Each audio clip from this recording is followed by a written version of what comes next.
separate canvas on concrete to make that room as well as the floor. But I think he said he added to his website a couple of pictures of the interior. Now, there's no agent, and if you want to come up here tomorrow and take a peek, he's more than happy to let you look at it. It's a real nice show, man. The place. They've been there since 2006, I thought is what he said. And they are not the original owners, but the shop and the room that was built.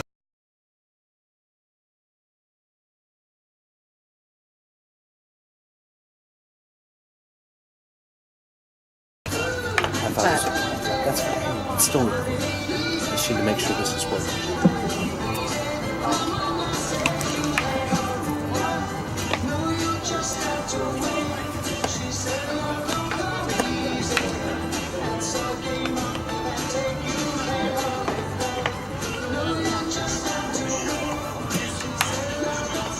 Oh, yeah, you can hear it.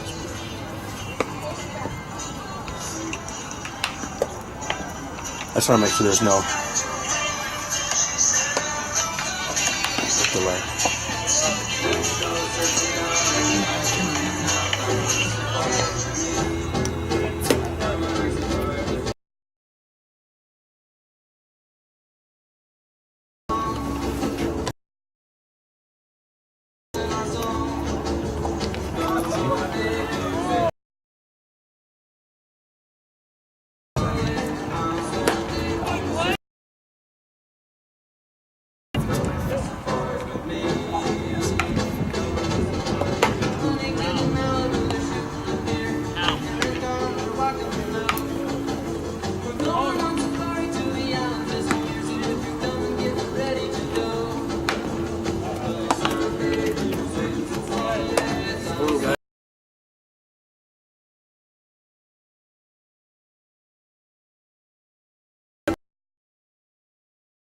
Got it all together? Yeah, it does. Wish we could have had their old stuff. Yeah, no kidding. I wonder where that went. I don't know. Probably garbage. Usually they try to repurpose it. I know the football field they sell part of it. Because the old stuff was pretty nice. Wish we could have had it. Field can tolerate the weather a lot. I mean, 100 times better. Yes, for those of you who haven't been to Bailey Brayton Field before, one, you have to come out here. Two, it's a pretty nice day. There is some good cloud cover, but we do see blue sky peeking through the clouds, and so we were worried about possible rain. We here at Washington State coverage here between Colfax and Liberty, but we're so glad that you could join us. And again, the Bulldogs looking to pick up win number 7-0. They've played a game. Of course, they played Springdale for 2 games, but with Springdale including, and I'm. Already, we do know the one, but I'm be totally expecting to have Burley be the second pitcher. Those are good pitchers, and so it looks to me like and there we see some umpires as I think it's gonna be a pitching duo for the first couple innings of this game. We'll see if it ends up being a hitting game. One thing is, the field is a lot different than it is up in Springdale as far as how far the outfield is out there. Certainly is. Again, we'll talk about that when we come back. That'll be part of our continued pregame coverage. Colfax takes on Liberty here at Washington State University's Bailey Brayton Field with the Cougars on the road in Eugene to take on the Oregon Ducks. That left the field ready and open to be waiting and used, and so Colfax able to take advantage to take on the Lancers for a doubleheader of action. We'll be right back. You're listening to Colfax Baseball on 1450 KCLX and also online at listentothegame.com.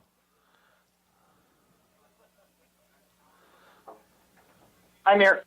3. 3. Thank you. Oh, cool. I don't know if you announce them or not. When they make bad plays. Give them their full name when they make bad plays. Phone numbers for these guys? Is it Yellen? Yellen. Okay. Okay, you got I those. figured as much. Okay. Thank you, sir. And then we're going to probably do about a 20-minute break in between games to let them Eat and everything. swap the umpires. Yeah. Is there going to be anything like a national anthem before the game? Yes. So I'm going to announce the starting lineups, and then everybody rise and don your caps and the national anthem. So I Excellent. just have the quickest version I could find. I downloaded. Perfect. All right. Is it Chase or Chance? Chance. That's what I thought. But I always doubted myself because I was like, I think I know, but now I don't think I know.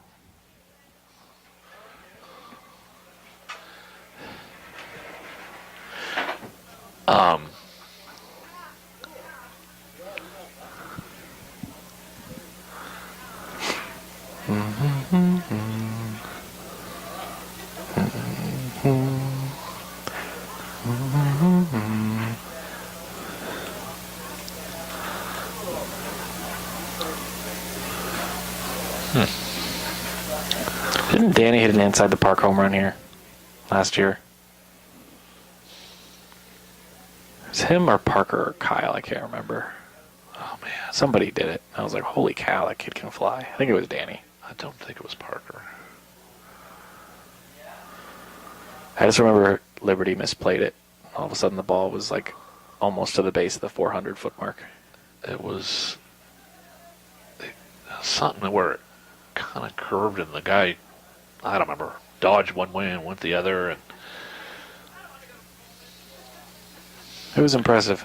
That's all I remember is it was like the kid misplayed it in center field, and I was like, oh, there's a solid triple. was like, Oh, there's wait a- a second. I was like, depending on how fast. Oh, I was like, I think I know how fast this kid is, and I'm pretty sure it was Danny. 30 seconds. Sweet. That's what I bet. The only other person it could have been was like Cal. Oh, that's true. And I don't have my book from last year. I sent that home because I was like, I don't have any room for it in my apartment. It's not that big. Sweet. 4, 3. And we welcome you back to Bailey Break. We start seeing more weather, and of course, weather has Right. decided to stick around for a little longer. We mentioned that we would talk about the outfield. So here's what you've got here at Bailey Brayton Field. Again, if you've never been here, down the lines at left and right field, down the lines it's at the 330-foot mark. Straight away center field is 400 feet away. So, you can do the mathematics on your own. I'm not going to do it for you because also I don't know it very well enough to do it. But again, 330 to 400 in the middle. It's a deep ballpark. It is not unheard of to see a player of the high school level hit one out of here, as Randy was mentioning to me before we came on the air, that he has seen it before, and that even though he didn't expect it to happen, it did happen, and so now we have to say it has happened before, so that there is a possibility that you could see it today. The other thing is we saw this last year. We were discussing it during the break, and we couldn't remember exactly who it was. But last year, against Liberty, here at Bailey Brayton Field, Colfax had an inside-the-park home run. So if the ball gets past an outfielder and it just keeps on rolling, it could get all the way to that 400-foot mark out in center field, depending on how hard it's hit and if it gets over the head of the guy, if it goes to the side. There's a number of different ways that it could get away, and it depends, obviously, on the speed of the player. But this outfield is so much deeper than – you go back to what we just saw at Reardon and Springdale. It's much deeper than those two parks. It's much deeper. The surface of the field is totally different. So it's a little bit different judgment. And if you've been to Colfax, and I hope you have if you're listening to this, you know that the distance between home plate and the backstop is a lot bigger than most teams. Yes. Well, this might be one of the few fields that might be even a touch deeper. I don't know. It's at least as far back to the backstop as it is from the than it at Colfax. So it's certainly more similar than a lot of the places we end up. There's a lot of them where there is not hardly. Springdale example. Nobody maybe wanted a 4 foot. Yeah, nobody was about to on a pass ball. The ball bounces back and hits the catcher as he's turning around. So we're getting ready for this matchup between Colfax and Liberty, and we're going to be having a national anthem play in just a little bit, but Colfax is also going to have the full announcements of all the players for your starting lineups. So we'll do the same. Colfax is going to be your away team. That was what it was scheduled to be. Liberty was scheduled to host this, so Colfax will honor that and stay as the away team on the scoreboard, and they will bat first. So I'll hand things off to Randy for your starting 9. So right now they're doing the batting order of Colfax, and then, like always, Cal Gregory, who will be catching, leads off. Nate Atkinson over fourth player up. Blake Bodie over in Kieran Anderson will be in center field, like he has been several times. Can't stop. Over on first base will be Noah Beach. You're going, well, that sounds like a Tico Roselia name. Tico Roselia doesn't have baseball. Right. So he has the option, and he went to Liberty. Tyson Shank will be on third base. Josiah Quick, left field. Danner Halling will be catching today. Kellen Watson will be in center field. They also will have a then We'll be right back here on 1450 KCLX and online at listentothegame.com. I'm here. 2 You there? 2 minutes. Can you hear me? Go ahead. 2 minutes. 2 minutes. Sorry. You're good. Hello. We have to have the window open, and so it's really loud when we talk.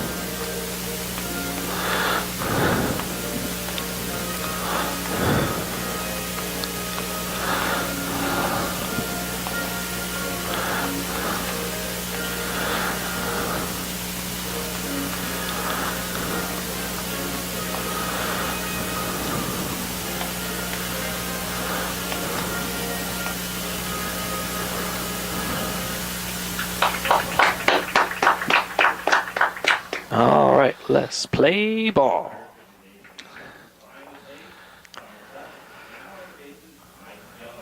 Oh, man.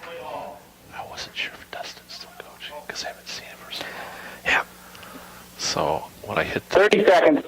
Sweet. When I hit that in my head, I go, You hit a roadblock. oh, man. I didn't hit a roadblock. I went in a ditch. I looked down there and I go, I don't know. I haven't seen him. Freak out. I hit a ditch. Oh, yeah. Yeah. Get a tow truck. And you are back in 5, 4, 3, 2.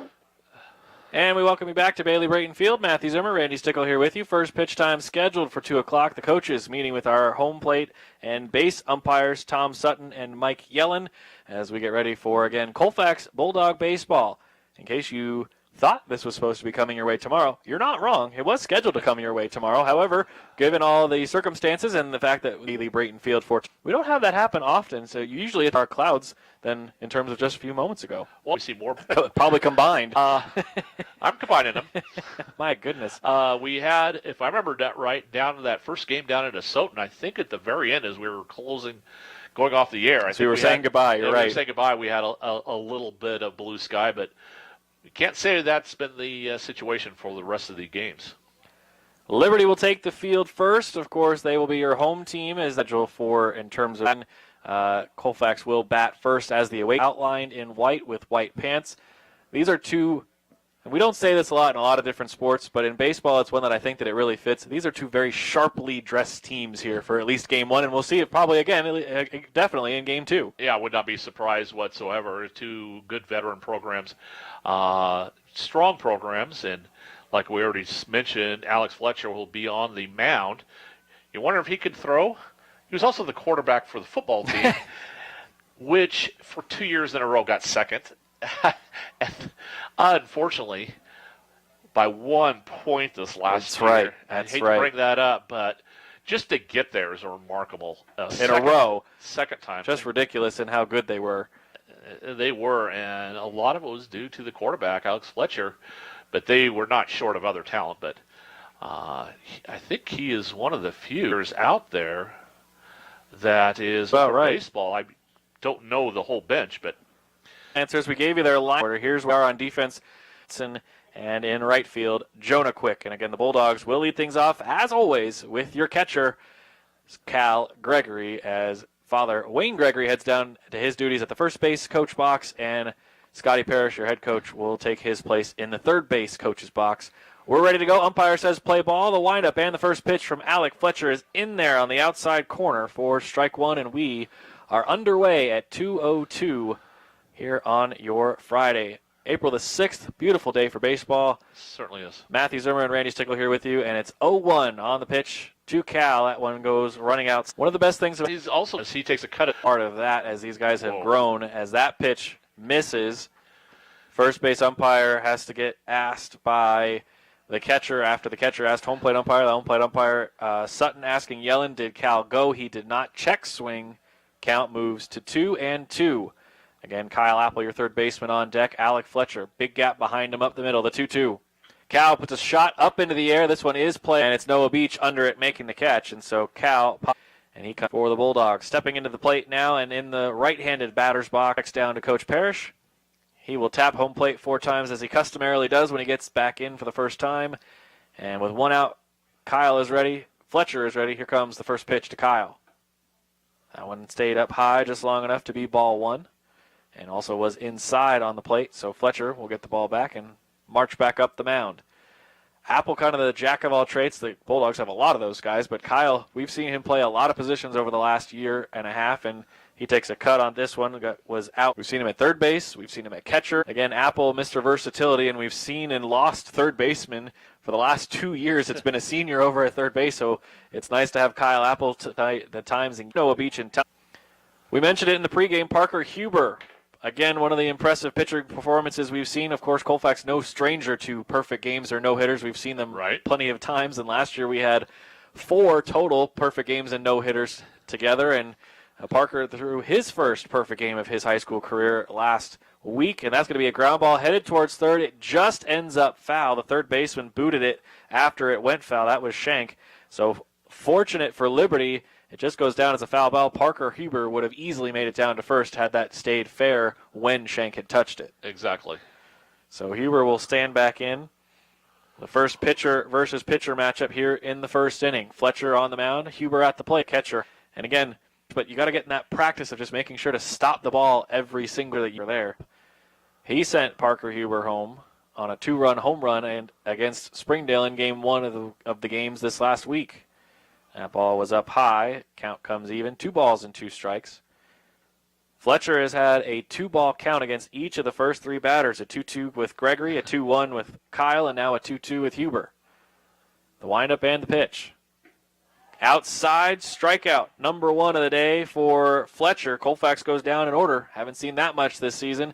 And that's what we were talking about with how good this Liberty staff is, and Fletcher specifically. He will lead things off when we come back as the Lancers will bat in the bottom half of the first inning. When we return, we're tied at 0 after the first half inning here on team.com. Perfect.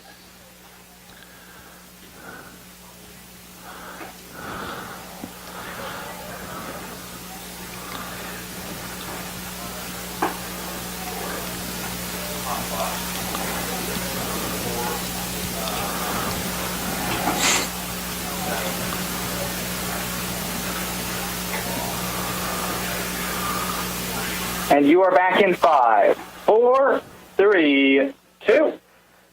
We welcome you back to Bailey Brayton Field. It's Matthew Zimmer and Randy Stickle for Colfax boys baseball as they take on the Liberty Lancers. On the mound for the Bulldogs, it's Parker game last week against Reardon. This is first, and we'll see what Parker has in store for the Lancers. Again, he'll be pitching to Cal Gregg in second base, guarded there by Evan Henning. Shortstop taking care of their Lane Gingrich. At third base, it's Kyle Apple. Out in left field, Chris Lewis. In center field, Kieran Anderson, and patrolling right field is Blake Bodie. The first pitch to the pitcher for Liberty, Alec Fletcher, is inside. Matchup for the batter and Cal Gregory.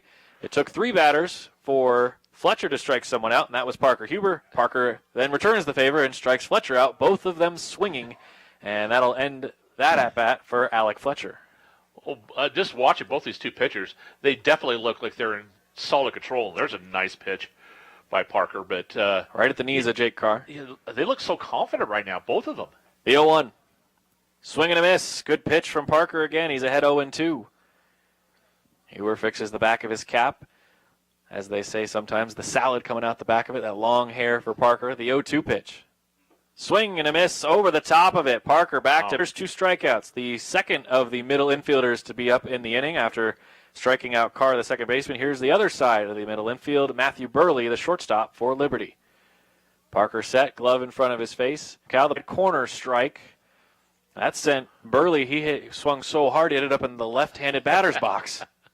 He put a lot behind it. He certainly did. 0-1. Parker ready for the first.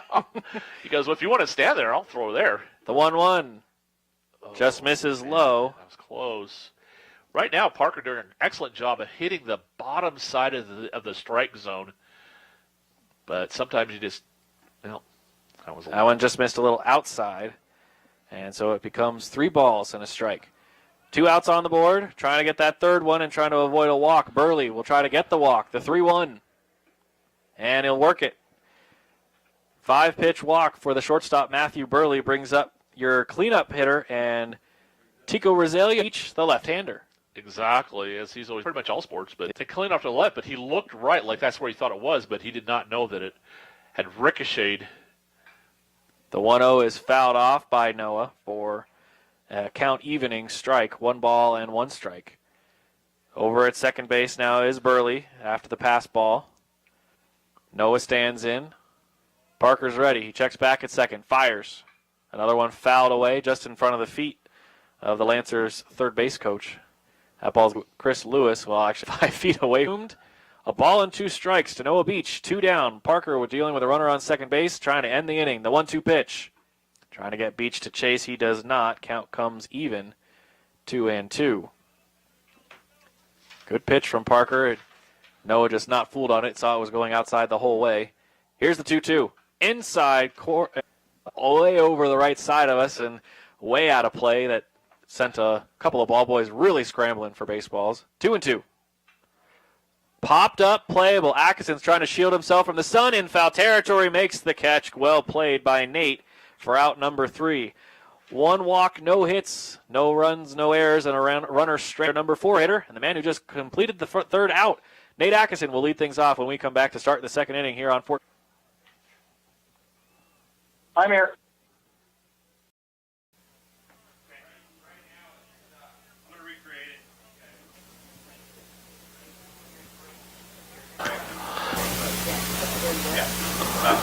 They're being good. For the first time. We manage.